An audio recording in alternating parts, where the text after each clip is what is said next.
Wa qala fi haditsin akhar yu'ta bil jisri fayuj'ala baina dhahrai jahannam. Al-hadits. Hadirin ikhwatu iman rahimakumullah, kajian Mukhtasar Minhajul Qasidin di malam hari ini, kajian ringkasan kitab Ihya Ulumuddin karya Imam Ibnu Qudamah Al-Maqdisi sebagai ringkasannya. Hari ini kita akan meneruskan tentang pertanyaan Allah kepada kita tentang amal-amal kita, di mana saat itu tanpa ada perantara, tanpa ada penerjemah. Kemudian yang kedua kita akan bahas tentang jisrun, jembatan. Jembatan yang nanti akan ada orang-orang yang melewati jembatan tersebut. Maka kita akan coba menelaah beberapa keterangan yang ada dalam kitab Mukhtasar Minhajil Qasidin halaman 774. Di sini diarahkan agar kita berfikir ya. Berfikir, dan sebelumnya dibahas juga tentang bagaimana malaikat Israfil meniup sur sangkakala, dan itu adalah yang pertama kali memekakkan pendengaran orang yang mati. Orang yang mati saja langsung rewas ya, mendengar suara Israfil ketika beliau meniupkan sangkakala. Maka fikirkan itu. Kemudian diteruskan ke padang mahsyar, juga pikirkan itu juga, karena di padang mahsyar itu kita digiring tanpa beralas kaki, telanjang, dan juga tidak berkhitan ke padang mahsyar. Padang mahsyar dijelaskan adalah satu padang yang tidak ada lembah untuk bersembunyi dan tidak ada gunung untuk mendaki, artinya datar. Kemudian setelah itu juga bayangkan, fikirkan bagaimana berdesakannya manusia. Berdesakannya manusia saat itu plus didekatkannya matahari. Jadi coba pikirkan itu ya, didekatkan matahari, dan itu dekatnya itu di kepala kita sehingga digambarkan sangat panas, maka di situ akan keluar keringat. Dan kemarin jelaskan hadis riwayat Muslim dari Al-Miqdad bahwa Nabi menegaskan innal araqa ya'khudun nasa ala qadri a'malihim. Halaman 774. Innal araqa, sesungguhnya araq itu keringat ya, ya'khudun nas, akan ada di manusia tersebut ala qadri a'malihim, tergantung ukuran atau kadar ukuran amal mereka. Kalau amal kita solih berarti keringatnya tidak terlalu banyak. Tapi kalau bergelimang dosa, bergelimang kemaksiatan, maka akan tenggelam oleh keringat sendiri. Kan kita tidak terbayang ya, tidak terbayang bagaimana hal itu terjadi, bagaimana caranya bisa tenggelam dengan keringat sendiri. Kita saja yang dekat dengan sesuatu yang panas, bara api, api unggun, tentunya kita akan berkeringat. Hanya berkeringat saat sekarang itu mungkin hanya bercucuran saja. Deras bercucuran, turun ke bawah dan tidak naik ke atas. Sedangkan di sini dijelaskan nanti keringatnya itu turun ke bawah, naik ke atas. Ada yang semata kaki naiknya, ada yang selutut, ada yang sepinggang, ada yang seleher, ada yang tenggelam. Kan tidak terbayang oleh kita. Dan di situ kan badan kita itu seukuran Nabi Adam, 60 hasta. 42 meter itu teh. 42 meter. Terbayang bagaimana keringat kita bercucuran. Dan ini adalah sesuatu yang pasti ya, karena hadisnya sahih. Yang tadi dibacakan itu di riwayat Muslim. Jadi sesuatu hal yang pasti akan terjadi.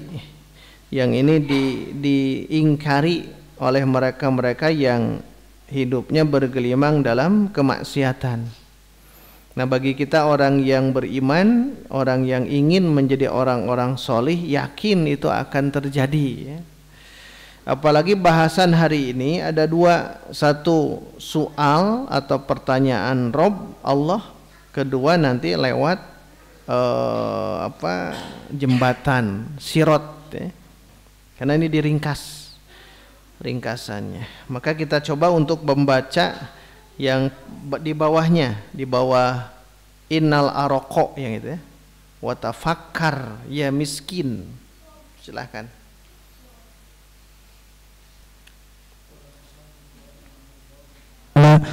Nafa'ani Allahu bihi wa bi'ulumihi fid dharaini amin. Watafakkar ya masakin miskin.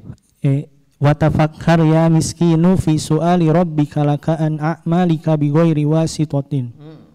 Watafakkar, dan coba Anda berfikir. Ini kata penyusun kitab ya. Coba Anda berfikir, ya miskin, wahai orang miskin. Bukan miskin harta di sini ya, miskin amal.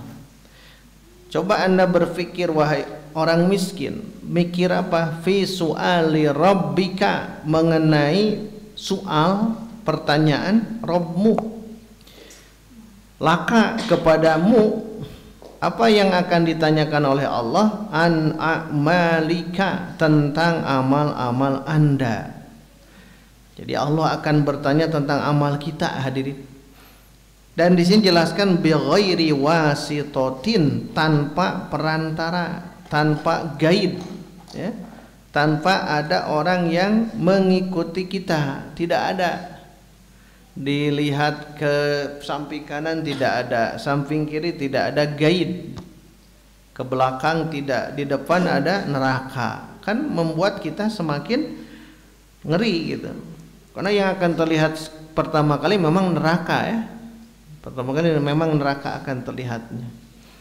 Nah, di sini coba kita pikirkan akan ditanya oleh Allah langsung, yang selama ini kita bersimpuh sujud setiap hari 5 waktu dalam sholat itu ya, kita terus memohon kepada Allah. Nah, nanti Allah yang akan bertanya, Allah yang akan meminta pertanyaan kepada kita.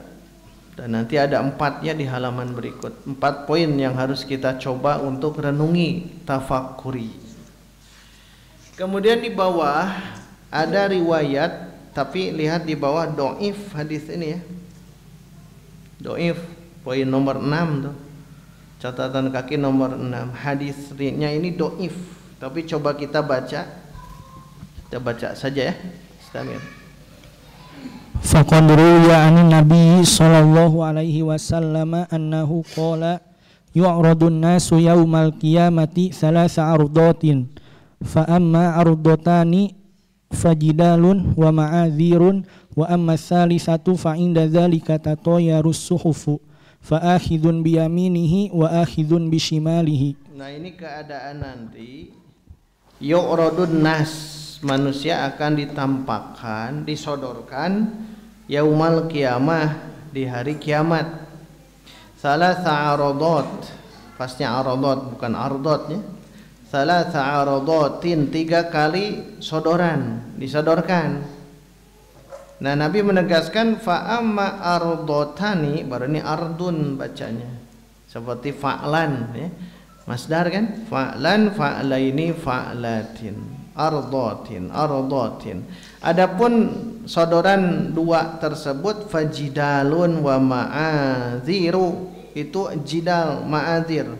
Jidal itu nanti akan berdebat, ma'adhir akan saling memberikan uzur, alasan.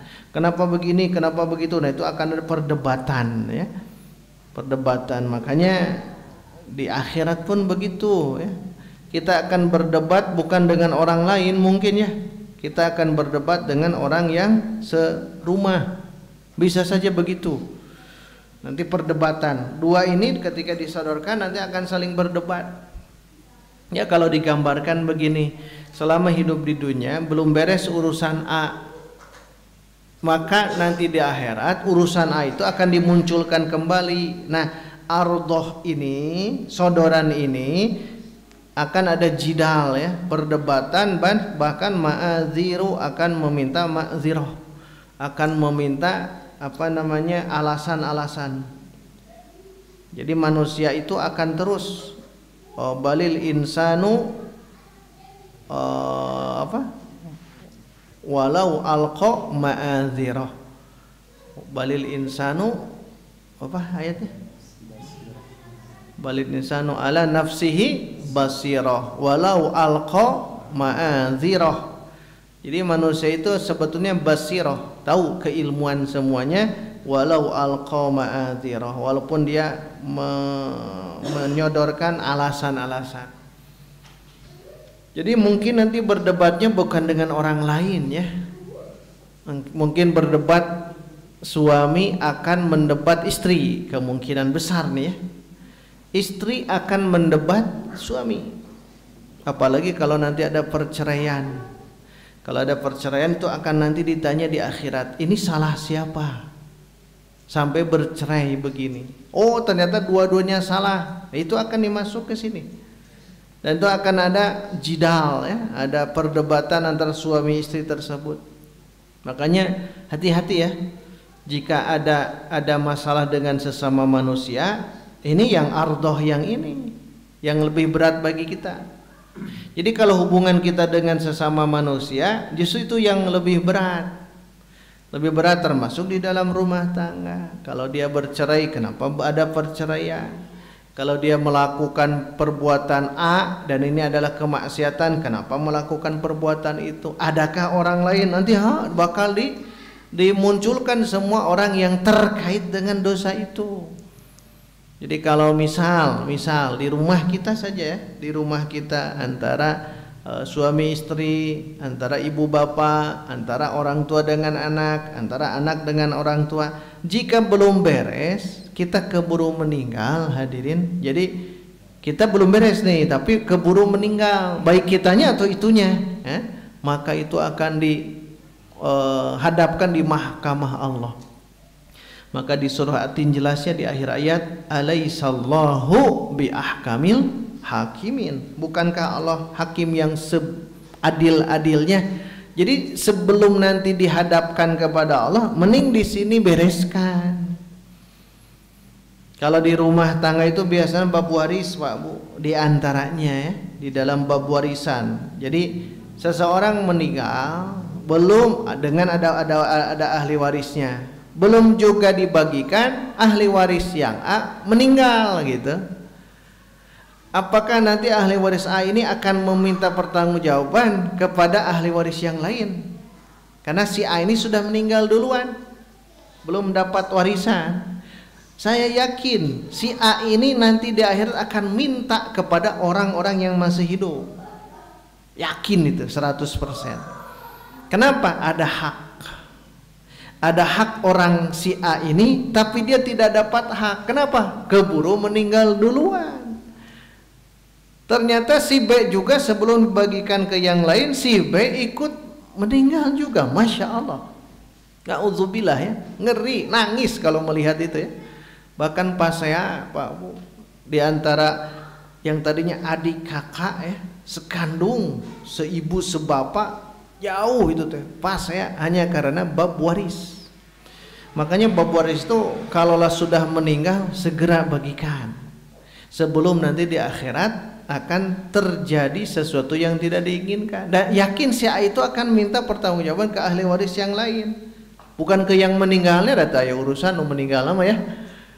Jadi si A sudah meninggalkan A, B, C, D. Nah, si A itu akan minta pertanggungjawaban ke B, C, D. Bukan ke yang meninggal, ada meninggal mah tak ada urusan. B, C, D. Ternyata qadarullah si B juga meninggal setelah si A, maka si B akan minta pertanggungjawaban ke C, D gitu. Na'udzubillah. Masya Allah. Maka betul ya Quran yang menjelaskan balil wa ta'kuluna turatha aklal lamma. Kalian memakan harta warisan dengan sebanyak-banyaknya, dilahap gitu ya, makan warisan itu. Nah, termasuk yang barusan. Itu biasanya di sini biasanya ya. Kalau tadi pecahnya rumah tangga akan diminta pertanggungjawaban.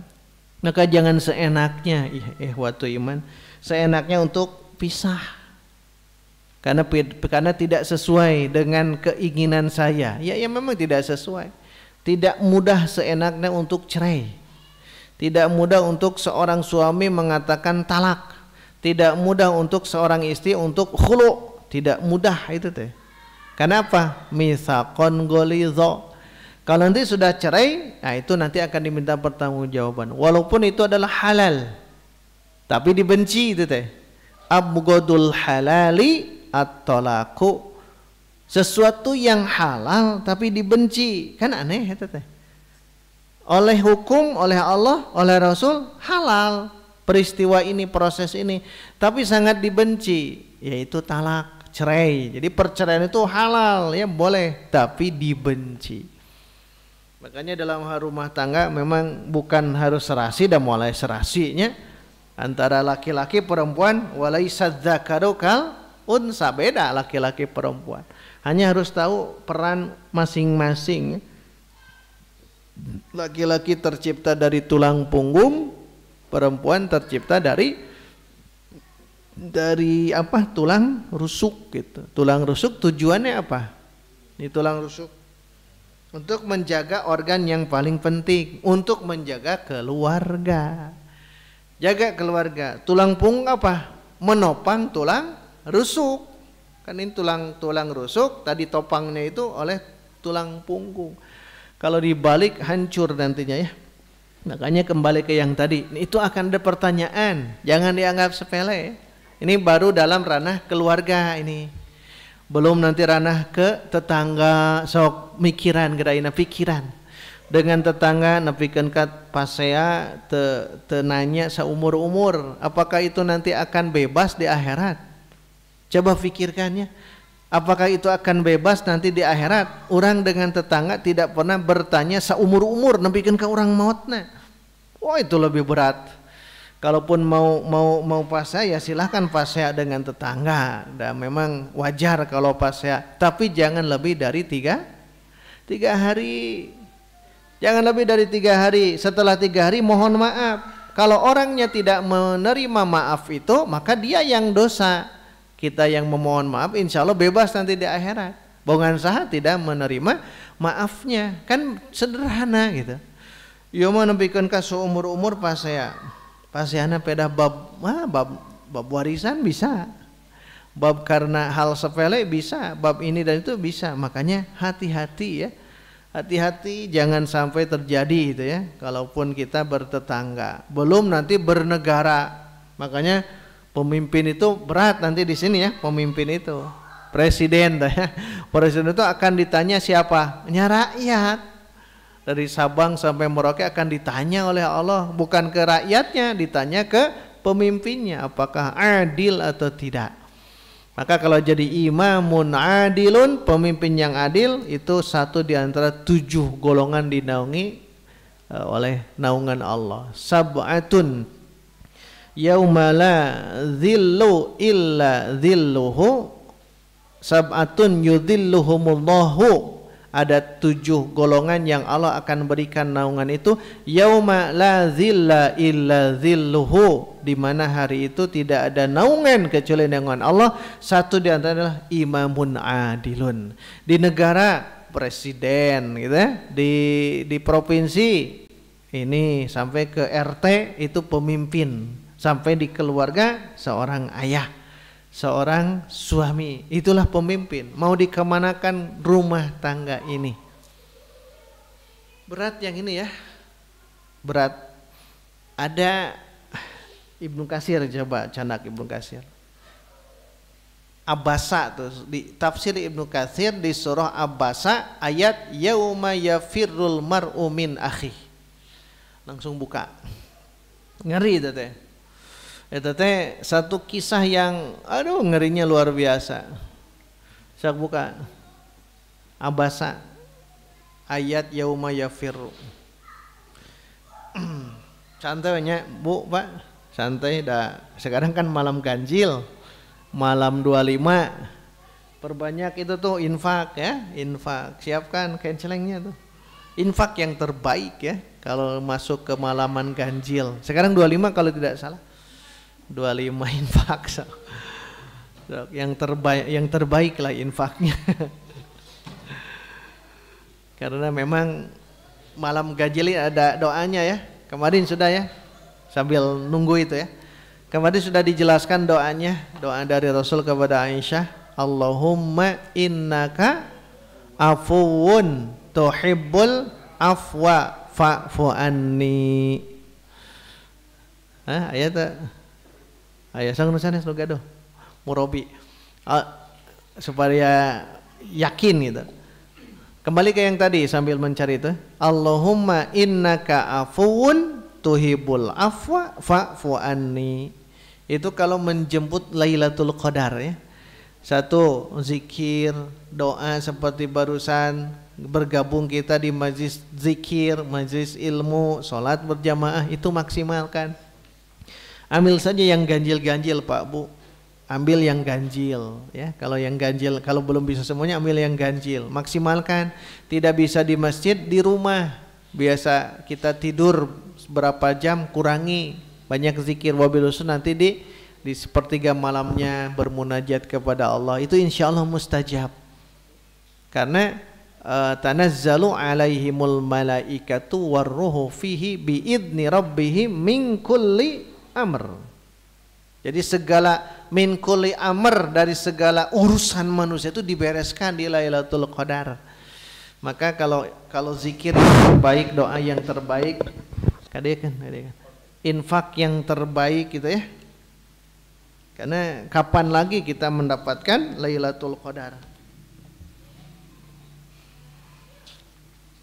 Kalau tidak salah itu, kalau tidak salah berarti benar. Yauma yafirru.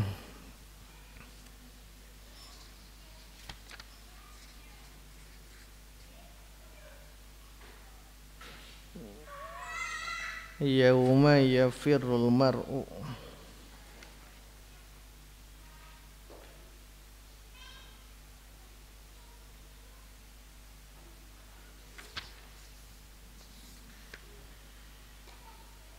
Nah, ada hadis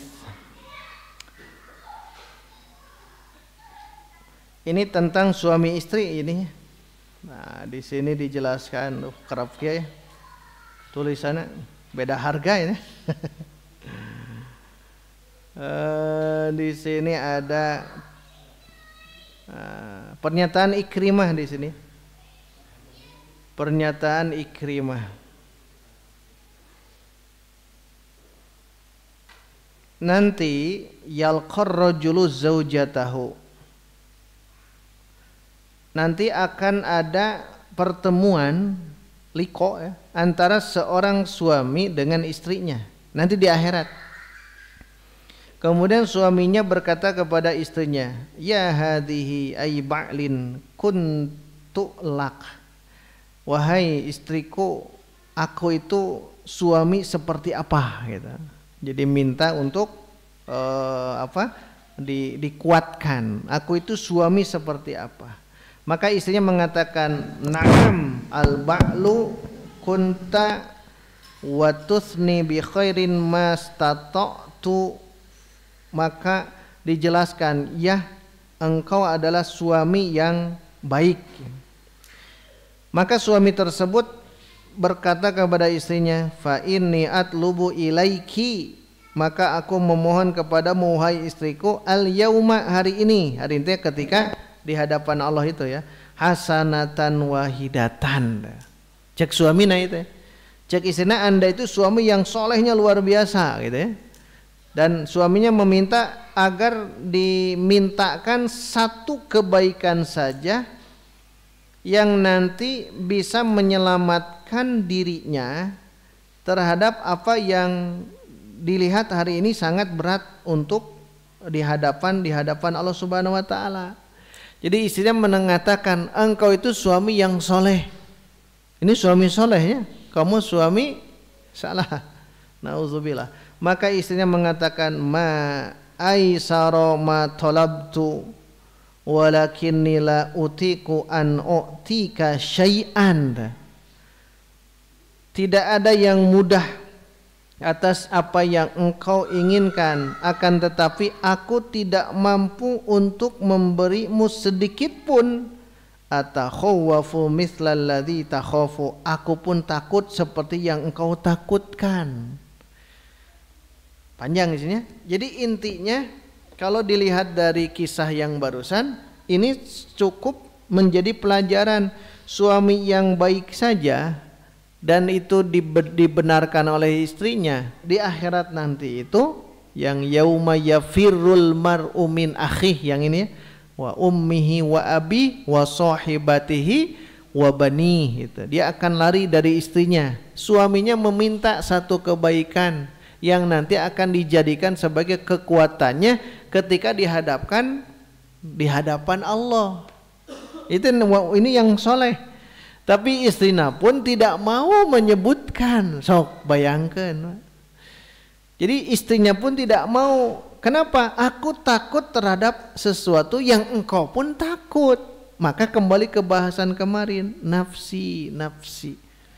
Maka suami istri harus betul-betul maksimalkan. Yang begini saja itu ditolak, komo orang yang banyak tidak adilnya di keluarga, tidak adil terhadap pasangan, tidak adil terhadap keturunan, tidak adil di rumah tangga, gitu. Makanya harus betul-betul sefaham nanti dalam bab rumah tangga itu, karena dilihat dari keterangan ini jelas ya. Makanya kembali ke pembahasan kemarin, yang harus dipikirkan hari ini adalah bukan orang lain, tapi diri sendiri. Hari ini ya, pikirkan diri sendiri. Jangan banyak nunjuk ke orang lain. Mikiran we sorangan ayeuna mah. Untuk apa? Untuk muhasabah.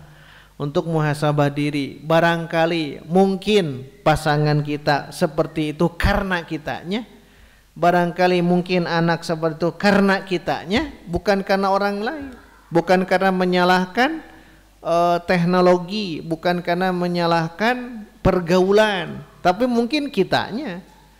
Itu jadi ibroh, pelajaran. Karena nanti akan sebegitunya akan ditanya oleh Allah Subhanahu wa taala. Dan itu jidalun wa ma'adziru, akan ada perdebatan nantinya. Perdebatan. Makanya yauma idzin tuhadditsu akhbaroha az-zalzalah. Pada hari itu bumi pun, tanah pun akan mengabarkan, akan berbicara. Tuhadditsu, berbicara. Yauma idzin tuhadditsu, pada hari itu bumi akan berbicara akhbaroha, kabar-kabar yang pernah disimak oleh bumi tanah tersebut. Jadi kalau di hadis itu di Ibnu Katsir ada yang bagusnya dan membuat kita malu ya. Nanti bumi akan berbicara, ya Allah, si anu dia melakukan dosa di waktu itu, di sini, di tanah ini, di tanah ini, di tanah ini. Itu jadi saksi.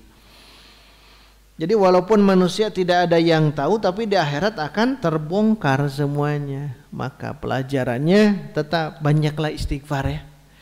Banyaklah istighfar, banyaklah taubat, karena akobah kedua setelah ilmu adalah taubat. Nanti kita bahas bab itu ya di akhir nanti di malam ke-29. Karena untuk kita menuju surga, ternyata Imam Al-Ghazali sudah memberikan arahan juga ke kita di Minhajul Abidin. Ini kan Minhajul Qasidin. Nanti satu lagi kitab namanya Minhajul Abidin, cara bagaimana menempuh orang-orang yang rajin ibadah ilal jannati rabbil alamin, untuk masuk ke surganya Allah Rabbul Alamin. Tahapannya begitu. Makanya perbanyak dulu setelah kita tahu ilmu, perbanyak dulu taubat gitu ya, taubat. Makanya Allahumma innaka afuwun tuhibbul afwa itu adalah bagian daripada istighfar dan taubat. Banyak-banyak taubat saja, minta maaf ya. Minta maaf kepada semua yang pernah kita sakiti, karena kita mau tidak mau itu akan diminta pertanggungjawaban. Mulai dari sekarang ya. Kelak nanti di yaumil qiyamah kalau belum beres itu akan masuk ke mahkamah Allah yang alaihissallahu bi ahkamil hakimin. Nah, itu yang dua ya, dua disodorkan tapi ada jidal dan ma'adzir, ada alasan-alasan. Silahkan pikirkan masing-masing dosa kita dengan keluarga apa, dengan siapa, dosa kita dengan tetangga apa, siapa. Kalau dosa kita sendiri, langsung saja istighfar taubat kepada Allah. Insya Allah makbul, diterima oleh Allah. Kalau ada dosa kita langsung dengan Allah, Allah akan menurunkan maghfirahnya. Tetapi kalau ada dosa dengan sesama, aduh itu berat. Kalau ada dosa dengan sesama, kalau dosa dengan Allah itu langsung Allah akan turunkan maghfirah. Tapi kalau dosa dengan sesama, nauzubillah ya, itu harus dibereskan dulu dengan sesama. Itu bedanya itu ya. Kemudian wa amma tsalitsatu, sodoran yang ketiga, fa inda dzalika tatayarus suhub, lembaran-lembaran catatan-catatan kitab-kitab amal kita bertebaran. Yang ketiga itu, maka ada dua kemungkinan, fa akhidun biyaminihi, lembaran catatan amal kita akan diambil dengan tangan kanan, wa akhidun bisyimali, atau akan diambil dengan tangan kiri. Kalau tangan kanan namanya ashabul yamin, dengan tangan kiri namanya ashabu shimal, atau tangan kanan ashabul maimanah, tangan kiri ashabul masy'amah. Yang terbaik yang mana? Ashabul yamin, ashabul shimal. Muqarrabun yang terbaik itu. Kan 3 golongan. Ashabul yamin, ashabul shimal, muqarrabun gitu. Orang yang didekatkan dengan rahmat Allah itu yang terbaik. Orang yang terbaik yang nantinya bi ghairi hisab. Orang-orang tersebut bi ghairi hisab ya. Geus teu kudu ditingali nu kieu mah geus alus langsung masuk surga. Ketika lewat jembatan tersebut, sirat tersebut, dia langsung secepat kilat gitu ya. Bukan secepat kilat, sekejap mata. Kalau secepat kilat cepat, tapi kalau sekejap mata lebih cepat lagi. Nah itu diantaranya dari hadis yang ini. Tapi ini hadis kan doib. Tapi walaupun doib ada hadis yang menguatkan kan ya. Ketika masuk ke pertanyaan Allah, nah itu akan ada keadilan dari Allah Subhanahu wa ta'ala. Nah sekarang apa saja hadirin yang Allah akan tanya? Apa saja yang Allah akan tanya ke kita? Lihat halaman berikutnya.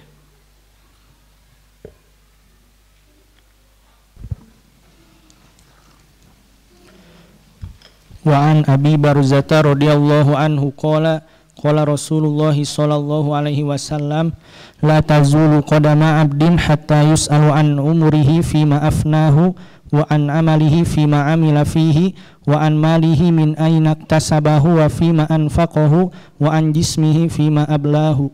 Hadis ini lihat sahih. Nomor 2 kan hadisnya sahih.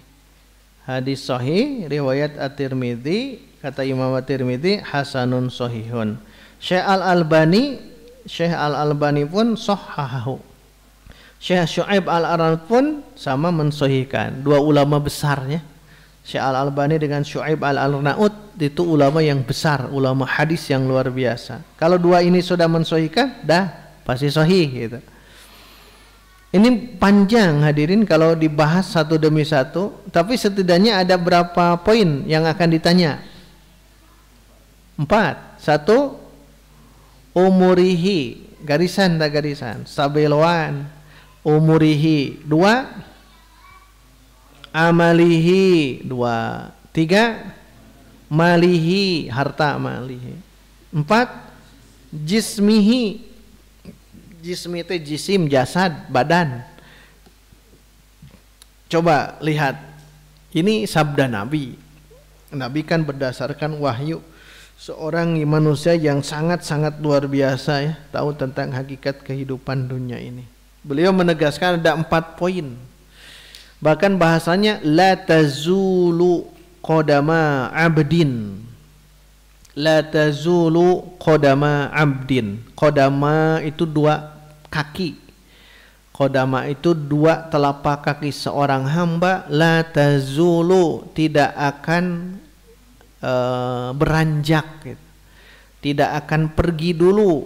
Maksudnya apa? 2 kaki hamba tidak akan beranjak, cicing didinya gitu ya. Selamanya diam di situ. Lihat catatan kaki di bawah nomor 1. Layyadhaba ilal jannah au nar. Tidak akan pergi dulu ke surga atau ke neraka. Di sini dulu, itu namanya pertanyaan Allah langsung. Jadi 2 telapak kaki seorang hamba akan di situ terus-terusan, belum beranjak melangkah gitu. Hatta sehingga yus'ala, ditanya. 1, nah, beri tanda an umrihi, dari umurnya. Umur yang Allah berikan ke kita kan masing-masing beda. Umur kita ada yang seumur toge, ada yang seumur jagung, ada yang seumur pohon yang lama, pohon karet, pohon kayak apa, jati kan itu. Seumurnya, seumur toge berarti berapa lama? Semalam. Baru lahir langsung meninggal, itu seumur toge. Seumur jagung, jagung sabaraha ieu panena? Sabaraha bulan mah? Oh kan sekitar 2 bulanan. Padi 3 bulan 4 bulan. Seumur yang lama itu masing-masing. Itu akan ditanya an umrihi, tentang umurnya. Tapi bukan itunya, tapi fima afnahu, sampai fana umur kita sampai habis itu digunakan untuk apa. Makanya betul kalau umur kita itu secara umum ya digunakan untuk apa. Dari sejak ini ya, dari sejak mulai kita balik sampai meninggal itu akan ditanya umur kita dihabiskan apa. Umur.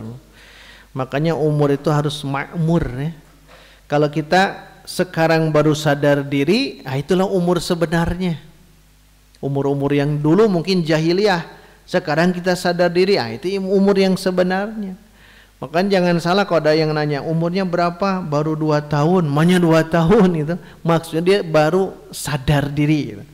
Karena ingat hidayah itu berat ya, hidayah itu berat. Kenapa? Karena langsung dari Allah. Itu yang pertama, dari umur kita dihabiskan untuk apa. Makanya kalau dihabiskan untuk berpoya-poya, hura-hura, apalagi usia kita sudah lewat 40 tahun, masih dugem dunia gemerlap, masih resep karena sesuatu yang Allah tidak ridhoi, naudzubillah. Masih jauh ke masjid ya, usia lebih 40, komo 50 ya, komo 60, masih jauh ke masjid deh. Hati-hati ya, hati-hati. Allah sedang istidraj mungkin kalau banyak harta. Ya, dia banyak harta tapi taradai ke masjid, buah-buah ini istidraj, sungkunan dari Allah. Kenapa? Umur 40 tidak mudah untuk diberikan nasihat. Umur seperti saya itu sulit untuk diberi nasihat, kecuali kalau sudah dibiasakan untuk mendapatkan nasihat dari yang lainnya. Umur seperti saya itu sudah mulai sulit untuk diberikan nasihat, apalagi umur lebih 50 tahun, 60 tahun itu tidak mudah. Jadi kalau dakwah kepada usia yang lebih 40 tahun, sing sabar weh. Dia sadar sekarang, besok ke sana lagi, ya sabar. Karena usianya sudah berat untuk kita berikan nasihat. Bukan berarti tidak boleh dinasehati, tetap dinasehati, disadarkan. Nanti cara Allah menyadarkan banyak. 1, cukup dengan suara yang lirih, bangun. Ketika dia tidur, bangun. Atau harus dikenakan tangan kita, bangun.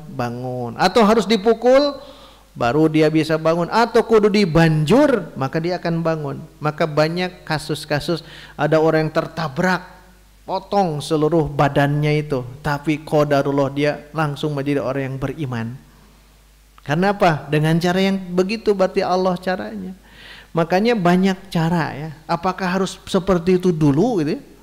Harus seperti itu dulu sampai kakinya kan dua-duanya potong, tidak bisa berjalan. Tapi qadarullah jadi orang yang soleh hari ini. Menunjukkan apa? Cara Allah memberikan hidayah begitu. Tapi kalau usia sudah 50 tahun itu harus segera sadar diri gitu ya. Sadar diri karena umur, ingat, umur kita dihabiskan untuk apa? Itu yang pertama. Dan ingat, tidak ada penerjemah. Allah yang akan bertanya itu teh. Bukan siapapun, Allah yang akan bertanya kepada kita tentang umur yang Allah berikan selama hidup di dunia. Makanya umur hanya sebentar, paling maksimal 60 tahun, titik gitu. 60 tahun. 70 sulit. Yang penting kita ambil 60. Sekarang usia kita berapa? 50. Tinggal 10 tahun lagi. Kalau sampai, berarti mulai dari sekarang. Mulai dari sekarang perbaiki ya. Amalan-amalan kita harus memang betul saatnya untuk beribadah. Jemput rizki ibadah, tolab ilmu ibadah, sholat ibadah, semuanya jadikan nilai ibadah. Jangan sampai kita tidak diniatkan untuk ibadah karena umur akan ditanya. Itu yang pertama. Yang kedua, wa an amalihi, dari amal. Bukan amal, ilmu ya. Salah ini. Salah tulisannya. Apa? Bukan amal tapi apa? Ilmu. Wa an ilmihi. Salah. Baru ketahuan sekarang. Wa an ilmihi, gitu tulisannya, mim dan lam terbalik. Wa an ilmihi fima amila fihi, dari ilmunya sudah diamalkan belum? Masya Allah, ini kepada orang yang berilmu. Punya ilmu diamalkan acan gitu. Itu akan ditanya oleh Allah langsung. Orang berilmu akan ditanya, orang tidak berilmu pun akan bertanya, kenapa sampai tidak berilmu? Oh, tara tolab ilmu kan begitu. Orang yang berilmu saja akan ditanya amalnya sampai di mana gitu. Apalagi yang tidak berilmu. Jadi ilmu tetap maksimalkan. Ilmu harus bermanfaat ya, karena ada ilmu yang tidak bermanfaat. Yang ketiga, wa an malihi, dari harta. Kalau harta tanyanya dua tuh. Satu, min aina iktasabahu, dari mana dia tidak mendapatkan harta itu, dari mana, halal haram gitu kan. Yang kedua, wa fima anfaqahu, nanti dikeluarkannya kemana, diinfakannya kemana, fisabilillah atau fisabilit togut. Karena harta itu akan senantiasa mengalir, itu akan senantiasa miring, tidak pernah ajeg harta itu ya. Yang kedua ilmu, yang ketiga harta akan ditanya. Kalau ilmu ditanyanya amal, kalau harta ditanyanya dua, dari mana didapatkan, kemana dikeluarkan. Itu harta. Makanya harta berlimpah ruah tapi dari barang yang korupsi, dari barang dari barang pencurian, nauzubillah, itu tidak akan pernah barokah seumur-umur mual barokahnya. Makanya orang-orang yang bergelimang harta, ketika ada infak zakat sedekah mudah, ada kemungkinan besar dia halal. Tapi kalau dia orangnya kaya raya tetapi sulit untuk mengeluarkan harta, ada kemungkinan hartanya tidak barokah, haram, ada kemungkinan. Makanya harta itu akan ditanya dua, dari mana didapatkan dan kemana dikeluarkan. Itu harta. Yang terakhir, anjismihi, dari badan kita, fima ablahu, nepikeun ka bala belel ya. Nepikeun ka ruksak badan kita itu dikemanakan badan kita. Keur ngora dikamanakeun gitu. Kalau badan kita bergambar, misal kemarin sudah jelaskan, kalau badan kita bergambar, bertato, jangan pernah dibuka aurat terhadap orang lain. Di sini ada gambar, jangan pernah menggunakan baju sepanjang ini, jangan pernah. Tapi tutuplah seumur hidup. Untuk apa? Untuk bukti bahwa saya sudah beristighfar dan bertobat. Kenapa? Karena memang begitu adabnya ya, etikanya. Karena kalau dibuang kan tidak mungkin. Mungkin tapi mahal. Kan harus disinar laser kan. Itu mahal. Kalau ada gambar di sini udah tutup saja seumur-umur begini. Jangan pernah ada yang tahu. Kenapa? Karena nanti akan ditanya. Jangan pernah tidak ditanya. Kenapa itu digambar badanmu? Kenapa? Pokoknya tentang badan saja. Kenapa begini, kenapa begitu akan ditanya semuanya. Maka dari sekarang, ini betul ya, Allah yang akan bertanya 4 perkara. Tentang umur, tentang ilmu, tentang harta, dan tentang badan. Akan ditanya. Maka jagalah badan kita sekalian. Kalau badan kita rusak dikarenakan jihad fisabilillah, insya Allah bagus di situ. Maka biar bagaimanapun kita sama-sama harus belajar untuk mempertanggungjawabkan apa yang kita lakukan di alam dunia ini, karena bahagia tidaknya nanti di akhirat tergantung hari ini. Demikian hadirin waktu iman yang bisa kita bahas ya, adapun pertemuan besok insya Allah kita masuk ke halaman 776 tentang neraka jahanam yang akan disambungkan dengan jisrun, jembatan atau sirat. Kita akan bahas di pertemuan besok insyaallah. Aqulu qouli hadza wa astaghfirullah li wa lakum walhamdulillahirabbil alamin. Wassalamualaikum warahmatullahi wabarakatuh.